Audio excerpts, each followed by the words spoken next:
காலைல எழுந்துச்சி வரப்போ கிச்சன் மட்டும் க்ளீன் ஆச்சுங்க எம்பிட்டு வேலை வேணால் செய்யலாம் அப்படிங்கிற மன திருப்தி நமக்குள்ளே இருக்கும் அப்படின்னு நினச்சிக்கிட்டு இன்றைக்கி வந்து குக்கரில் சோறு வைக்காமல் சட்டியில் சோறு வச்சேன். மணி இப்போ 8 ஆயிடுச்சு, இப்போ எப்படி வைக்க முடியும்னு சொல்லிட்டு ஒரு அறிவு அப்போ வரல. சரின்னு சொல்லிட்டு பரவாயில்லன்னு சொல்லிட்டு இன்றைக்கி வச்சேன். இந்த உருளைக்கிழங்கு ஃபேக்ட்ரி நல்லா ஓடுறதுக்கு காரணம் எங்கள் குடும்பம் தான் சொல்லலாம். எங்கள் குடும்பத்தில் நிறைய பேர் உருளைக்கிழங்கு ஃபேன். ஆனால் என்ன, ஒவ்வொருத்தரும் ஒவ்வொரு விதமாக சாப்பிடுவாங்க. என் ஹஸ்பண்ட் வந்து மிளகா அப்படி போட்டு வேணும், என் பிள்ளைக்கு வந்து மஞ்சத்தூள் போட்டு வேணும், எனக்கு வேக வச்சு வேணும். நம்மளை யாரு கண்டுக்கிறா? அதனால் அவங்க 2 பேருக்கு மட்டும் உருளைக்கிழங்கு வறுத்து வச்சுட்டு இன்றைக்கி டேவை ஸ்டார்ட் பண்ணிட்டேன்.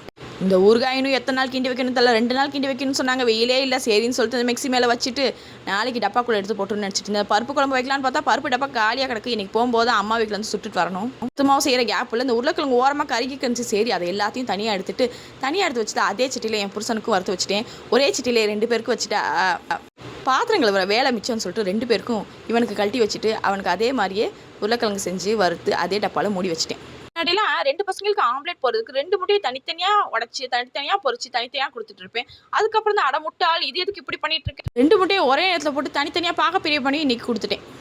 சட்டியில் வச்ச பாவத்துக்கு இந்த சோறு 4 நாளாக வேகுது, நீ வெந்தது போதும் வான்னு சொல்லிட்டு அதை அப்படியே வடிச்சு விட்டுட்டு என் பையனுக்கு வந்து நிறைய நெய் போட்டு முட்டை சாதம் செஞ்சு கொடுத்துட்டேன். இன்றைக்கி என்னோட சாதனை என்னென்னா, இந்த எல்லா சமையலையும் இந்த ஒரே கரண்டியில் முடிச்சிட்டேங்கிற திருப்தியோட போய் படுக்க போனேன். வீடு மயநாடு மாதிரி இருந்துச்சு, அப்படியே போய் படுத்துட்டேன்.